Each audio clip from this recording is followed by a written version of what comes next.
too many times in our life where we get hit by things and it just knocks us down, or maybe we get to a point in our life when we don't seem to be where we need to be, and there's things that are always holding us back.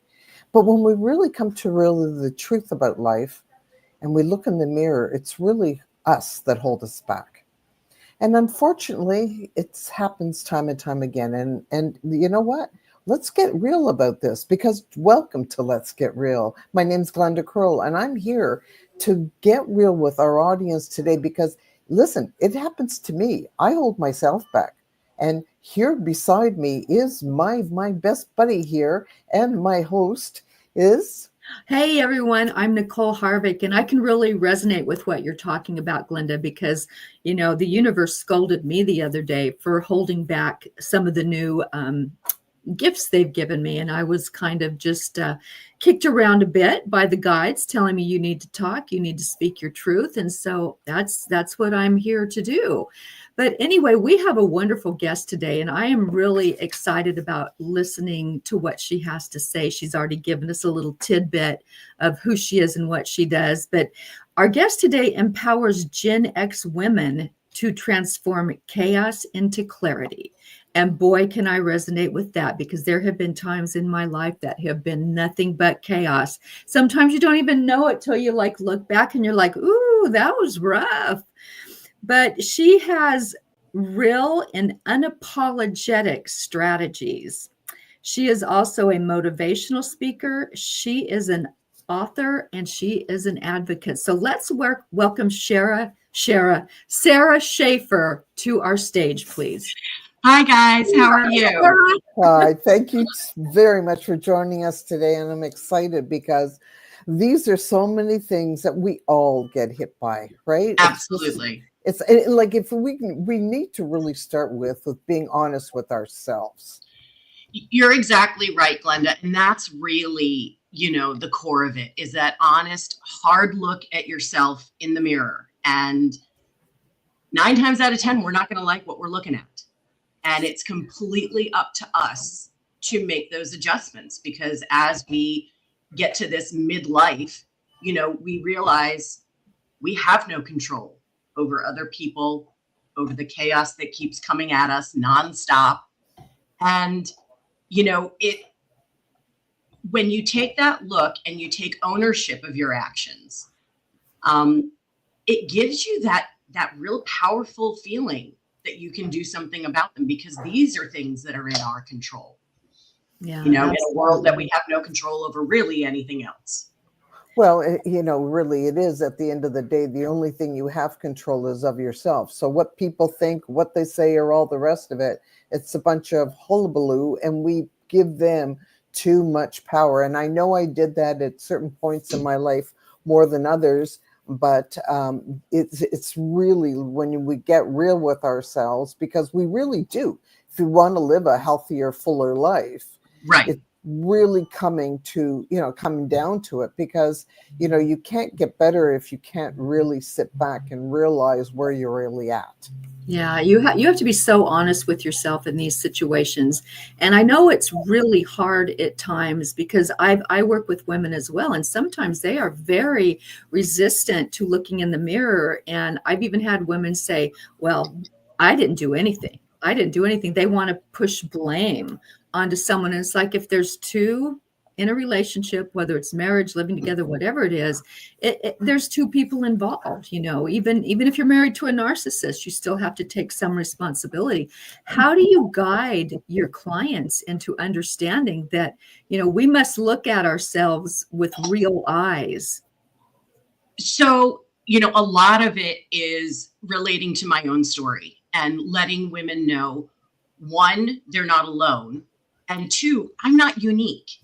I've got a laundry list of trauma, fabulous stuff, but so does everybody else. Okay, so I'm going to stop you there, because, the whole idea is let's get down and dirty. Let's hear, because something started you to where you are now, or got you to this point, and you said you got a lot of stuff. So, I so we can lay it out there. Yeah. I need to hear the stuff, because the only way we're going to empower others is by being honest where we've come from, because we didn't just arrive here and be where we are and look so fabulous and all the rest of it. We had to walk and crawl through that shit too, right? Yep, absolutely. Oh. Mine stems everything from, abuse from my father, who was an Orthodox Jew, and all of the gloriousness that goes with that, all of the poor decisions, all of the going after all the men that, weren't available or didn't want, but those are my people. I need them. And making those repeated offenses and decisions that not only put me in dangerous positions and, all kinds of things, and not knowing why I was doing it, because the revelation or the forefront of the abuse really didn't come about until about 48 years old. There were things that you knew and you put together. But when you get to that point, because it is so far-fetched for really to understand that a parent would do it. We can excuse the uncles and the cousins and the this and the that. But when it's your parent, and to have to say that out loud is, one, you feel so shameful, because why on earth would a parent do that to a child? Like, what the hell did I do? And when you come to that kind of acceptance, and that's exactly what it is. I cannot change that. I cannot make it go away, but I can determine whether those scenarios impact the rest of my life going forward. He's dead and gone, never going to get my day in the ring, not with my mom. And I've made some peace with my mom in understanding that she was an emotionally and psychologically abused woman and did the best that she could at the time with what she had available to her. But let's be also honest with the fact that, this is how I come to peace with a lot of things too, is, your father probably didn't know as much better, because he grew probably up with that as well. Because usually it happens, is it not? It does, but here's where I'm going to stop. Okay. It's not an excuse. I don't give a shit what happened to you in your childhood. You do not get to pass it down. And I was behaving so poorly with my own children and making terrible, we'll get there, the bottom of the barrel, addiction, driving around with my kids drunk, just being hateful and awful because I was miserable. Yeah. And I have now since sat with my children, put everything out on the table, said, come talk to me. Tell me where you're at with this, because I do not want you to sit there at 30, 40, 48, resentful, hateful.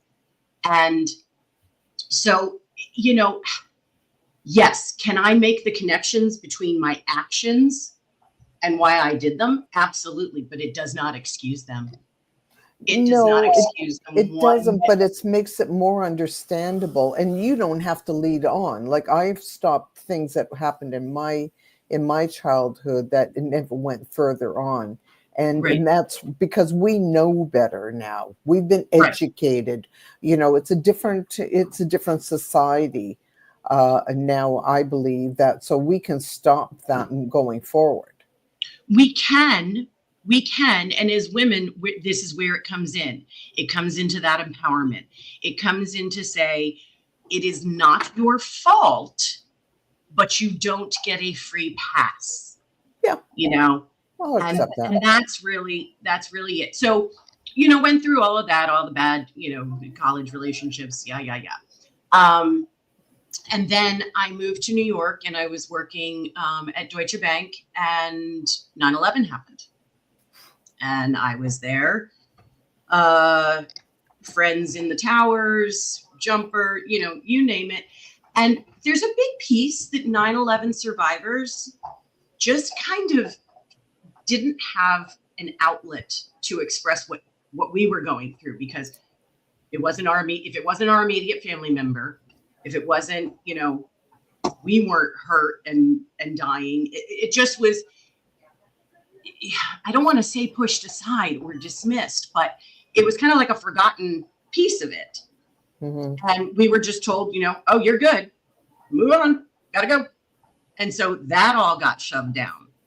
Yeah. And so with that, then I got married and we had our first son, came out of me spinning cartwheels. This is the way motherhood goes. Still drinking like a fish. And my youngest son was then born with a very rare recessive genetic disease that needed a stem cell transplant. He is doing beautiful. He is completely blind in his left eye, partially blind in his right. He's missing 14 teeth, and just now, this past August, got diagnosed with type 1 diabetes. Oh, dear. Yeah. So, and that's directly related to the transplant.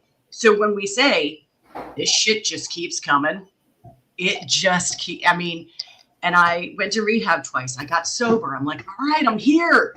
I've done it. My eyes are open. I'm doing all this stuff, and I was still miserable. Absolutely still miserable because I didn't deal with this. Yeah. When you talked about that whole being, your physical health, everything, when you start to unclutter, when you do the verbal vomit and you get all that crap out that we have shoved down like Spanx. We love our Sarah Blakely, but man, it doesn't go away. It just bubbles out everywhere else. And we're sitting there going, well, I don't understand. I stuffed it down. Yeah. She good. But then we start destroying the rest of our life because we didn't deal with it and we didn't call it out. And calling it out is acknowledging the absolute instances that happened in our life, but also our role in it. And not in the scenarios, but our role in our actions going forward. So, Sarah, did you have an epiphany, or how did it come to you that I have to deal with it? So here's what I have to do. So it was my second round of rehab. I flew myself out to Betty Ford. Had been fired from jobs, and just when I say drinking 24/7, if I was awake, there was a drink in my hand. It was going down my gullet. It didn't matter. Working, driving, kids, didn't matter. Wow. And really coming to terms that I was just slowly trying to kill myself every single day. And it would have made sense. Everybody knew I was a drunk. Everybody knew I was an alcoholic. It wouldn't have shocked people. And I wouldn't have, quote unquote, taken my own life. It would have been easier. And I looked at my kids. I looked at my life. The final thing was that there was a wellness check done on me, and my husband had to call me. And I was at the sandwich shop, and he said, the police are here. They said they won't arrest you if you don't get in the car. So he had to come and pick me up, and that car ride home, like a 3-year-old, just, there was nothing to say. There was nowhere else to go with this. And it was do or die. I'd been told by many doctors, you're on death's doorstep. You keep going like this, it's all over. And so I went out to Betty Ford, and this was round number 2. And the counselor that I was with, I went, and it was the first time that I had admitted and said out loud about my father. And from that point forward, every time I went in and was like, this happened to me and it was their fault and blah, blah, blah. Page 417 from the big book about acceptance. And he had it on a little card and he would slap it right in front of me. Okay. Accept it. It's done. Like, there is nothing you can do to change it. Right. Nothing. And drinking it down isn't going to get you anywhere. When you accept that, you can start to move forward and you can start to breathe. That when we talk about that cocoon and that you can't breathe, constantly. Let's start going into, because you talk about the butterfly effect. So this is where it all started. Yes. And it was kind of, all right, you're 48, 49 years old. Are you really, we've done therapy since you were 5. We've done all the medications. We've done all of that stuff. Maybe you need to do this yourself and for yourself. And when that choice is made, and that butterfly breakthrough is really just when, as Gen X women, we're done. We're done. It's over. I am not doing this anymore. I was waking up wanting to kill 19 people and half of them were dead.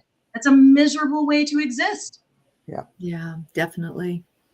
So either, again, it's the do or die. And the raw and real about this transformation is exactly that. We were never allowed to call things out exactly as they were. And we know as women, we are the ones who are shamed for bad things that happen to us. And then we're labeled with psychiatric illnesses and we're thrown on medications, when in reality, each and every one of us is the product of our upbringing. I do not need a doctor or a scientist to tell me that. It's fact. But we all, oh, no, we're fine. We're fine. It was all good. And when you start sitting and you start really looking back at the pieces and you can start to put them together a little bit, then you don't feel as crazy. Yeah. And I think as women, we are kind of taught to keep things like that inside of us. You don't shame the family, don't do this, don't shame yourself. What about the kids? So, we've got all these things thrown at us. Don't. Right. And no one ever talks about the release of the importance of the release and getting rid of that trauma to help you to become a much better person, a much healthier person, and have that emotional freedom. Well, and Nicole, I think you hit on a very good, we're taught to stuff it all down. You want to know why? Because it makes other people uncomfortable to talk about this. Right. It makes you uncomfortable. One, because either you've lived in a world that you've been deluded to think that none of this stuff ever happens. Or two, you've been sitting there being like, I'm the only one this has ever happened to. And neither are correct. And so that's why these conversations are so valuable and so needed. Too many people feel that as things happen in their lives, they're so ashamed of it. Right. And instead of realizing how empowering it can be for you, of just putting it out there, we tend to shrivel up and, because what are people going to be saying about us? And it's that point of change. And I'm sure you guys is when, what is it? The pain of staying the same is worse than the fear of change. And you got to get to that own fear, but that balancing on your, it's not until you don't want to live that way anymore. I had tons of people point, whoa, you are a hot mess express. I know that. Didn't care. And even though of your children, so how old were your kids by that point that you? When I went to rehab, they were 11 and 14 for the second round. They were 10 and 13 the first round, and I went the first time in 2020, and came right out into COVID, which of course I used as an excuse, but whatever. I only was sober for 3 months, drank some seltzers, and within 72 hours, I was back to a gallon of vodka. Wow. I mean, it didn't even, do not pass go, do not collect $200. And that acceptance that I can never touch another drink again. Right. There will, nope, not even remotely in the cards. And it's amazing to get to that point. And I don't want to, That's like great. That, you want to talk about freeing?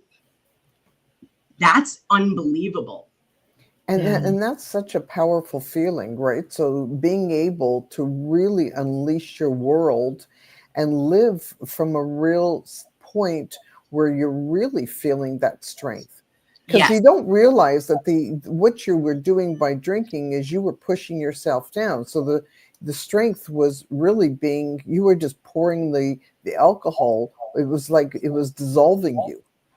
I was doing anything to not feel that, because we all know our gut reaction and the anxiety diarrhea and all that stuff that comes with the beauty of being all betwixt and betwiddled. And it sucks. It just sucks. And so what happened was, when you get sober, when you're drinking, life is black and white.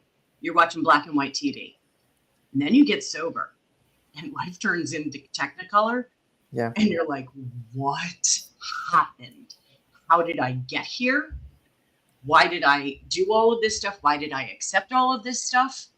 Tolerate everything that was going on, whether it's, family of origin behaviors, my own behaviors, all the kind of stuff. And I think that was really the turning point of when I decided that I wanted to do the coaching and do the book, of like, because there were so many other women who were like, yes, I have no idea how I got here. I don't like it. And I don't know what to do. And I'm stuck. Okay. So you are now I'm going back. We're going to go from the cocoon, where you're all wrapped up in this cocoon. Now, what was your first starting point of this cocoon all of a sudden starting to release? Take us I would through say, a little bit of this. Yeah. Yeah. I mean, it's cliche. There was nowhere else to go. You were already at the bottom. I was at the bottom. I was digging with my plastic spoon, like trying to get further down. Like I was just destroying myself and destroying my family.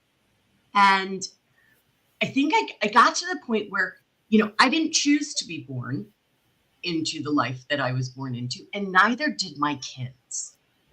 Bingo. Yeah. So screw that. Yeah. I am not. It's when we want to break that cycle.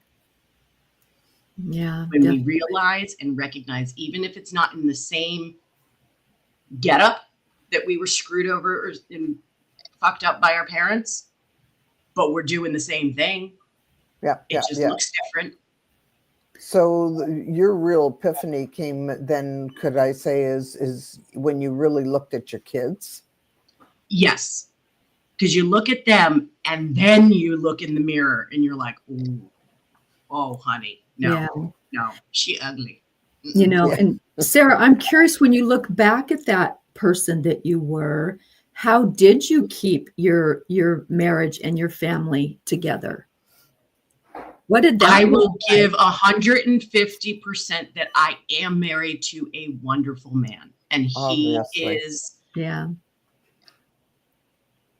And because we went through so much with Mason together, and he, I hate using that term, he stepped up to the plate. No, he did exactly what he needed to do as a dad. He was there. He, figuring out which role, who's staying over in the hospital, who's picking up the puke, who's doing, the coffee run and blah, blah, blah. Because we were in the transplant unit for 50 days. You're in isolation with no access to anybody. So that was a real, and I had already lived through quite a few things, and I'm a medical social worker. So this wasn't so foreign to me. It was foreign that it was my child. But for him, that was like, oh, crap. Your nonsense really sucked, didn't it? Because this sucks. So, you know what I mean? Like he came from what I would have classified as the Waltons, 2 parents, they live in central Pennsylvania, the brother, the grandparents, and nobody's really traumatized and nobody's really, and so he marries me and I'm this walking shit show, and our connection was immediate, but we have shifted with each other. Nice. You know what I mean? And for us, having that partnership rather than the quote unquote marriage, I think that redefinition of who, life is not a Jerry Maguire movie. Nobody's going to complete you. It's just not going to happen. And that understanding that I hadn't been myself, I wasn't anywhere near the person that I would be proud of. And, he supported and encouraged me to get better. Beautiful. Wow. We were close. We were close to him walking out the door. Well, And I think I knew that too. I would kind of say to you at some point, if you told me it was he was all there and it was all bells and roses, I would have come back to you and say, okay, like, let's get really real. Because you listen, he's not a total saint. Obviously, it's very trying, and it had to have, gotten to him at some points, and he otherwise he wouldn't be human. Correct, but he is, again, product of his upbringing, stoic. We're Central Pennsylvania. We just kind of we go, we do, we don't talk about, we don't acknowledge. We don't do anything. So that's his survival methods. Me, I'm the verbal vomit. I'm like, I need to tell everybody everything. And I need to get it out. And so I'll look at him and I'll be like, are you okay? And he's like, okay. So, you got to balance it out. But even understanding now in our 50s, like, we know we're not going to retire together. I want to travel. He wants to play golf. But our partnership is never going. Do you know what I mean? Like, understanding that each needs to be their own human being and have their own goals. And he's watching me do this whole new venture with Be a Butterfly. And God bless him, he is just going with blind faith. Like, he doesn't understand this world or how this is all built and what you need to do. He's a checks and balances guy with the Excel spreadsheet. So, Beautiful. He does. He supports. He may not agree all the time. And we certainly, have our words. But I think in me becoming so brutally honest with myself, we have become continuously brutally honest in our partnership. Do you need to go? Sarah, I'm very curious too. Did your children see you in that state? Like, did they know you were drinking and drunk? How did you navigate that? Because that's, as a mom, I mean, that would be very hard, but how did you handle that? So in all of this, I started a foundation for my son's disease. I started the first public cord blood donation program in the Philadelphia area, ran this whole thing for 8 years while raising 2 kids, working full time. Wow. I don't know. I just did. And that's what women do. We just do, no matter how much it's going to shoot us right down the thing. And that's what we are ingrained to do. And then you throw our generation in with the aging parents as well. So here's my whole life with my children. And I'm not have any connection with my parents, and they're already passed. But many of our generations, they have lives that look like mine. And then they're expected to take care of parents as well. And I know exactly. I'm still doing it. Hence where I am right now. Exactly. It's part of life in my well, world. Right. But having worked in the hospital and having watched this progression of the continuation of life, in my opinion, well past expiration dates, is completely like, we're not sure what the value is. And believe me, I'm very pro science and pro medicine. My kid had a stem cell transplant. He's type 1 diabetes. We got pods. We got this. We got everything. But, if you're looking at a 73-year-old man who has no family, he's alienated himself, he's 500 pounds and lives on a 3rd-story walk-up with nobody to help him, let's put you on dialysis. Where are you going with that? And the necessity of physicians these days to say no, because there is not an inalienable right to live at all costs to everything. And we've missed that. And so now we've stopped the circle of life. We've completely halted it. We've got this huge traffic jam and everybody's standing back going, I don't understand how this happened. Well, it happened in 1945. I can tell you when the boomers started coming. But it's that we're not allowing anybody to continue to go. For me, from my standpoint, with my children, They know if anything starts to go south, you find the nearest ledge, you get me there, you kick me right off. We're not even playing that game. You're not spending one dime on keeping me alive. You're not putting me in a nursing home. We're not doing any of it. And I know a lot of Gen X women feel this way because they are stuck and they're like, again, that cycle. I'm not going to do that to my kids. Well, there's only so much, but let's talk about one thing though. And I've, because this has been a lot of things in my life. It's one thing that I really suggest, and it's what anybody watching, these are conversations that are really important that you have with your family. I'm such a big advocate. As we speak right now, I'm just I'll be real online. I'm right now broadcasting from a hospital. My brother is here, and I've been living here for 2 weeks. And, I've sat down with my own children and had all of these conversations about, where my life is going to go when things happen to me, what I want with myself. Because here's the thing. There was a lot of things bestowed upon me when I was a young woman with 2 babies, and my mother didn't have these conversations. Right. Because of I also have a legal background, and because of my background, I was the one who kept on pushing these conversations. And I did a lot of things prior to my mother getting dementia, but it was only the tipping point of it all. And what we need to do is when we have these conversations, it's not that we're putting death on the doorstep. It's the fact that you're actually putting light in your life. Yes, absolutely. And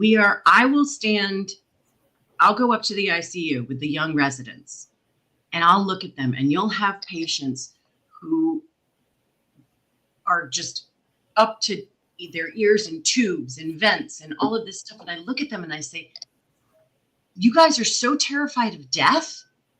That's what you need to be terrified of. Stop the madness.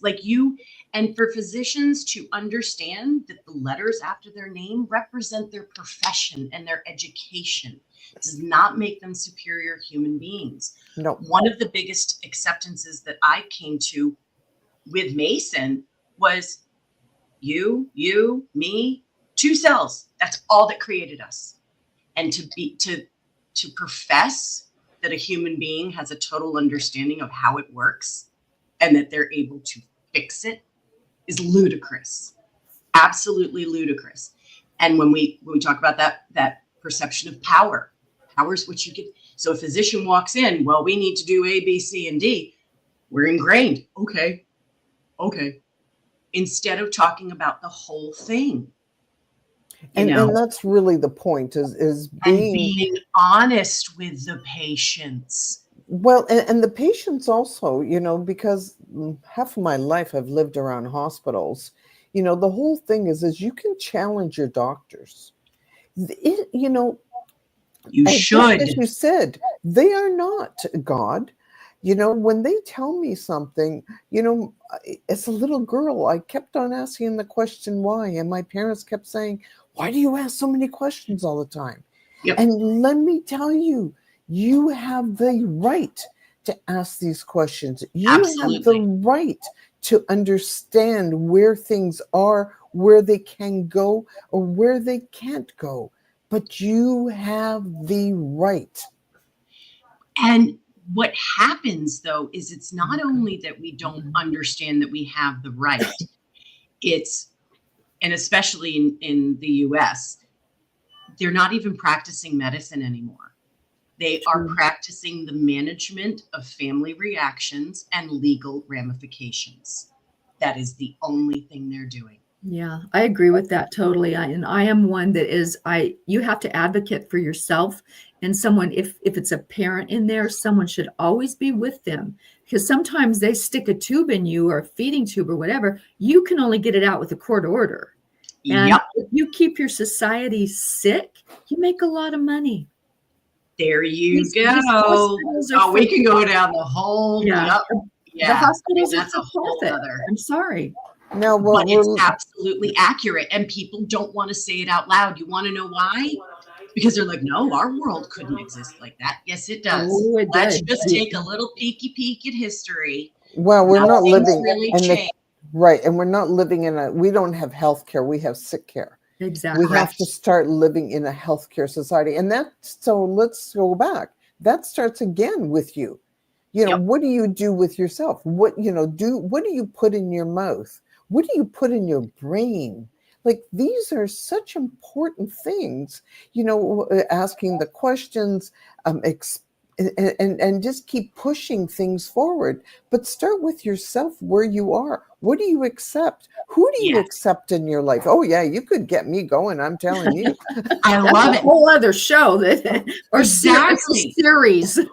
Exactly. That's exactly it. But when we start looking at, like, I was just had a meeting with my accountant today, and a younger woman, and we sat there and I said, you do realize that women have been enslaved since the beginning of time.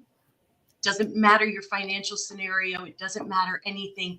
You look at a marriage simply is the sale of a woman from one man to another. That is it. And that's the way it's always been. And if you look at, historical high society, and what was our only thing was to marry rich, and to marry, you have to find a man. That was my first marriage. Yep. You must. That is the only thing that defines you. And we're realizing it's not. Because we're realizing how foolish we actually are, or how we were, and how it really didn't make what we call a happy life. And we don't need to get on the whole topic, but with the whole abortion, in having that color vision, right? And it's my generation that we fell asleep. We got complacent. We got content with whatever we thought that this having it all was. And it wasn't, and it got slid in on the under, and they're like, nope, taking your rights back. Okay. How the hell did that happen? Yeah. How on earth? And I don't understand what has gone on. Yeah, I believe in a lot of cases we are going backwards. Absolutely. Big time. And so now is the time that as women, we need to support each other, to be vocal, to be fearless, to be empowered. To speak your mind, speak your voice, talk, ask, do what you need to do, and stop worrying about being judged. Yes. And that's, I call it, I get on my little island of, I don't give a fuck. I like that island. Yeah, I've been on that island too a lot. I like it there. Still on that island. Yep. And when I feel myself getting, wrapped up in, again, things that I can't control. I cannot control my government. I just can't. But I have to say, all right, gotta get on my island of I don't give a fuck, because I can get myself down that rabbit hole very easily. And spend my energy and time on things that I can't control. And I need to take that focus back and just stick right with me. So let's bring that back now into the butterfly effect. So the butterfly, I think it just is, it's that breaking through and understanding that technicolor. You imagine the wings coming out. Yeah. Now I'm looking like I should. I'm not that enclosed capsule of what everybody told me I was supposed to be. Well, the butterfly is you're coming out of your cocoon, and now you're bringing your beautiful wings out and you're fluttering them all around. Yes, baby. And fly with the wind. And I came to this realization that, like, no, there really isn't anything I can't do. Yeah. Screw it. It's amazing, right? We sit back and keep questioning ourselves, what we can do, what we can't do. But you know what? I can tell you, when I look back in my life, I say, holy shit, I can't believe what I've done in this world. Mm-hmm. And absolutely. And I'm such a believer.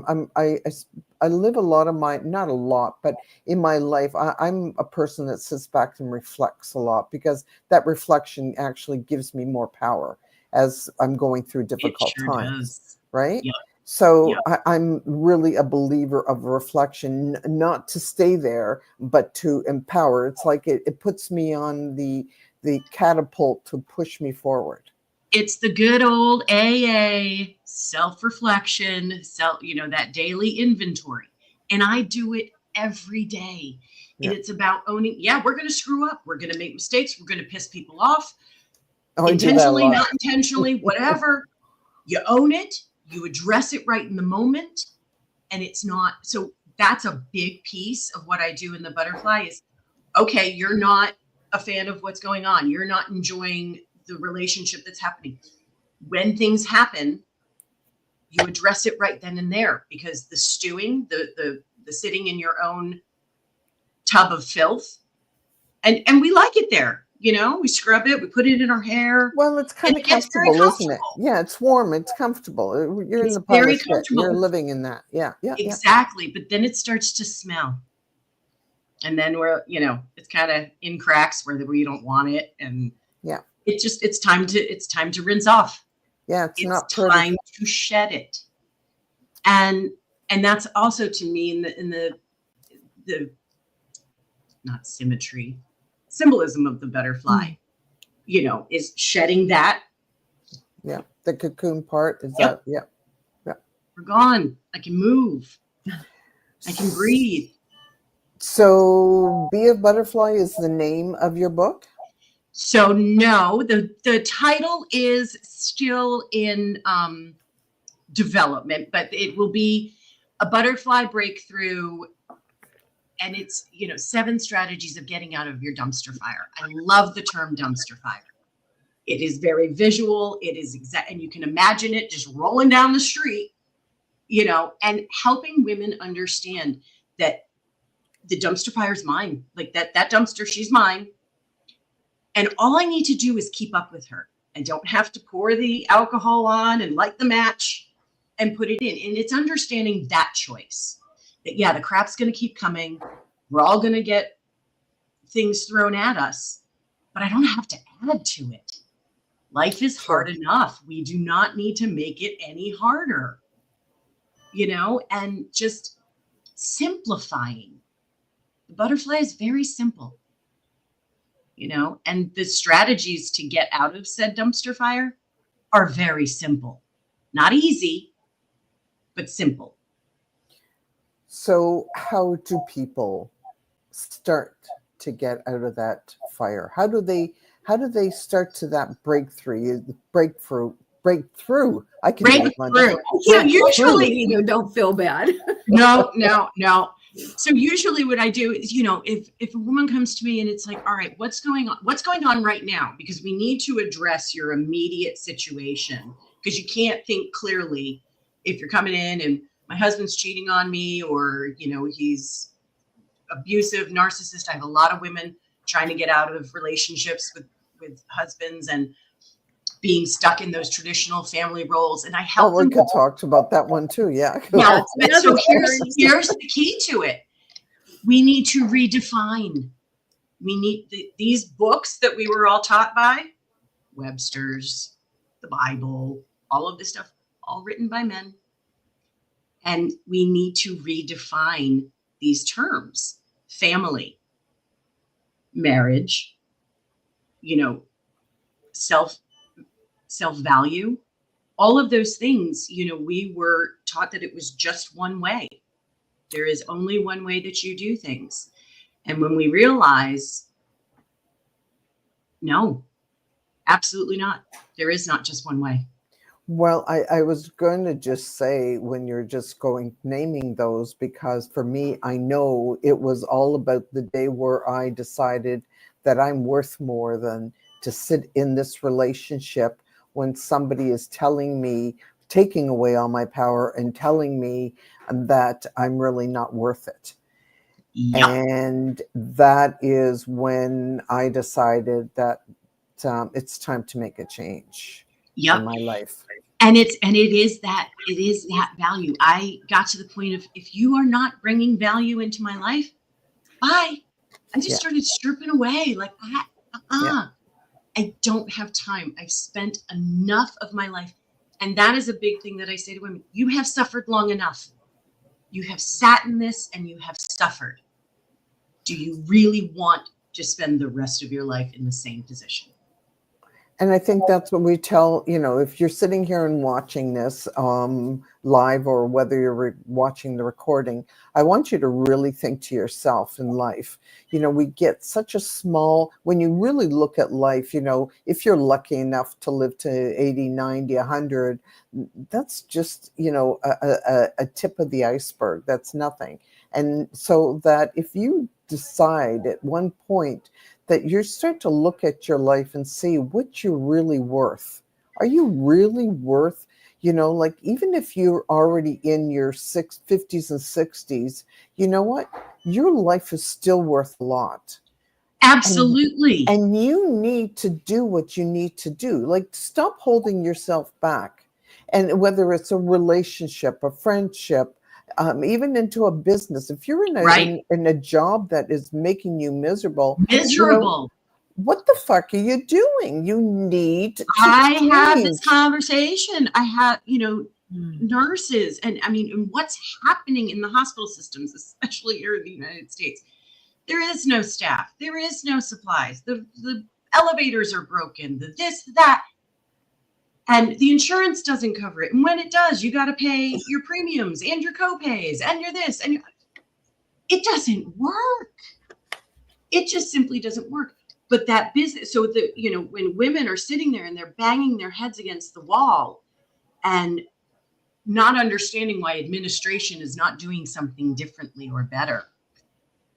But I'm going to even put it to a broader. I know you're handling to the Gen X level of women, but this is just not for women. This is men. This is people. Like it's like we have one life to live.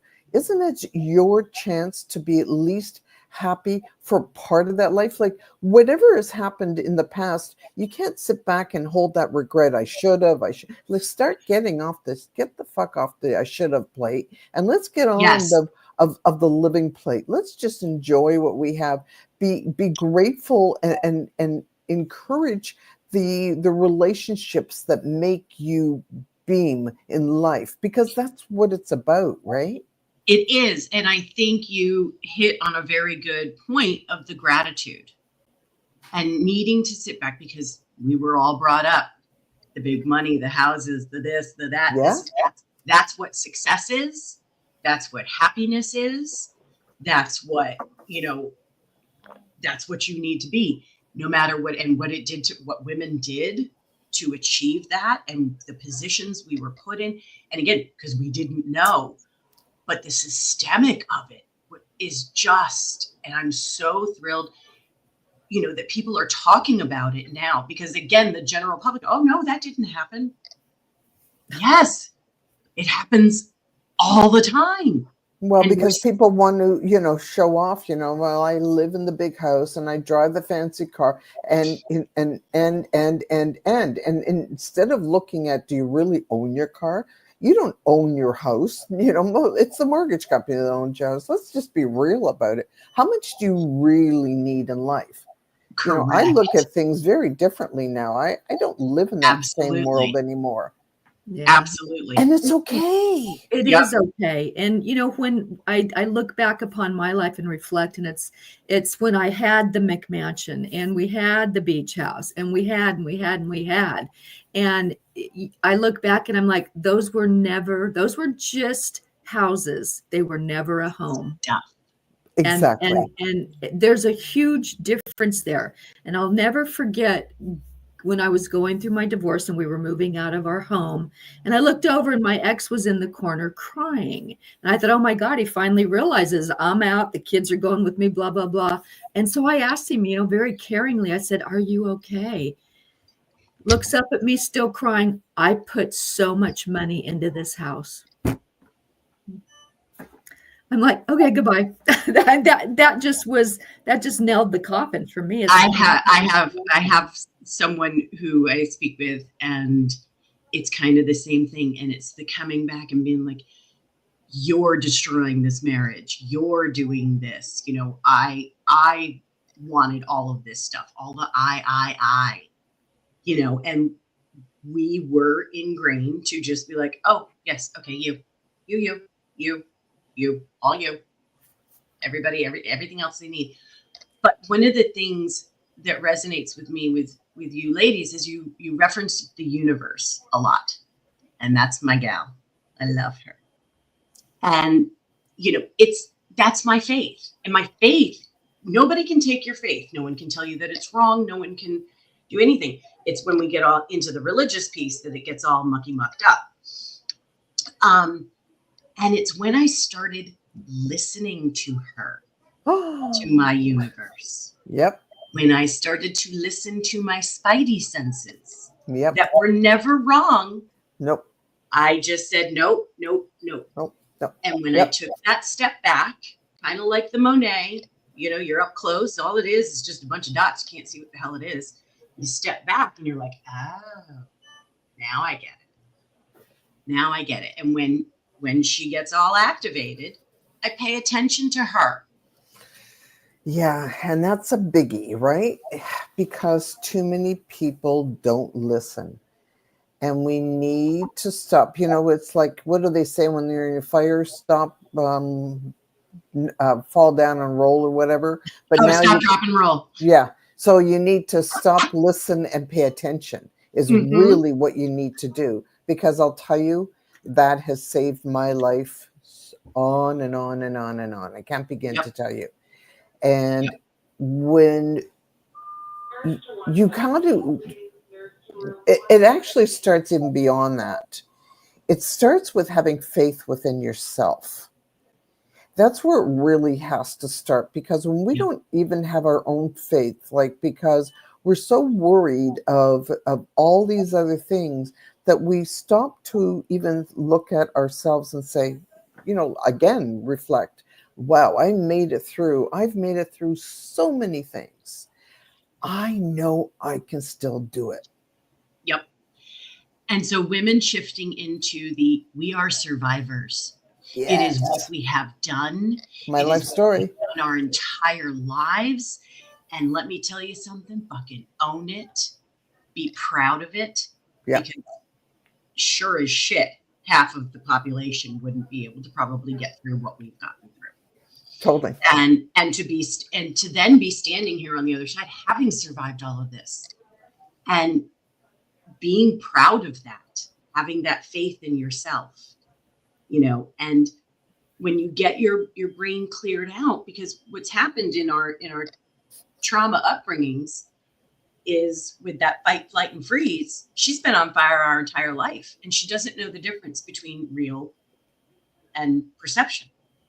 So everything and we just have to step back and look at that Monet from apart and be like, all right, but listening, I love it. It's everything that we need to do, and listening to each other as women and getting out of that very calculated brainwashing, if you will, of competing against each other. Well, I was just going to say, when you said of listening to each other, and when I learned, many years ago, I was in retail industry. I was supervising ladies' wear stores, and not all women are created equal. And some women will help you soar, while some women will help you roll and burn you up. So you really, you got to really learn to listen before you even do anything. So, again, listening to that inner power. The spidey sense. Right. Because your spidey sense tells you that gut instinct when you're like, there's a red flag. Yeah. Maybe something's not sitting right. And then, but we don't want to be offensive. We don't want to hurt their feelings. No, but you can very easily walk away without saying very much. And you can move away from somebody being in your life. Yep. Absolutely. But we are afraid to do that. Everything, I love to say, everything we ever wanted is on the other side of fear. Yeah. Fear is our biggest sticking point. It's our biggest barrier. So, we're now at we only got 5 minutes left. It always goes by too fast. I loved this. So, what kind of a point can we tell our people that are not where they need to be, want to be? how can we help to move somebody forward? What golden nugget can we give The them? golden nugget is that we need to talk. We need to just have conversations like this.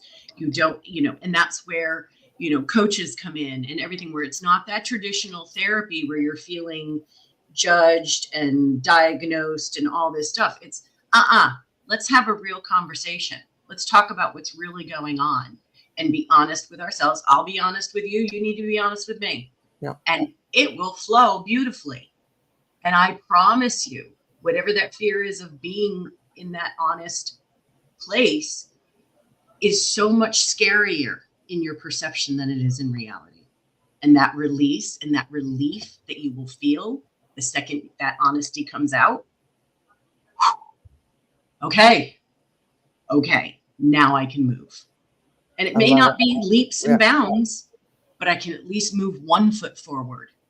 Well, that's the start of it all, right? Then it's the roller coaster effect starts. Once you start moving in that direction, then things start to happen. And life is only about taking a step at a time. That's really all you need to do, right? Yep. Thank you very much today for joining thank you, us. ladies. I have loved this. It. You are absolutely. Now tell us, when does your book come out? So we're going to target mid to end January. So I will definitely keep you all posted. And, it's a first one. It's exciting because I can see, so many different avenues that this can go. And it's just fun. Good. Well, I enjoy sharing it. Well, I hope when you get that book up and running that you come back and join us and absolutely and share the happy festivities. Absolutely. And great. I love it. And before we leave, we never leave our show without our dear Nicole to tell us what she feels about, what has happened today, because she's always got something incredible to say. This is such an important conversation, and you and I know this very intimately, Glenda, that because we've both been through similar things. And when you talk about moving forward and 1 foot at a time, and the fear that was there, because I experienced all of those. And what I would tell people too is just, if you just have to take baby steps, at least it's a step. And sometimes you won't see it while you're mired in that mud and that muck. But when you start moving forward, getting unstuck, doing just a little something for you, not worrying about what the other person says, not worrying about what they think, there comes a time when you can look back and you're like, it didn't happen to me, it happened for me.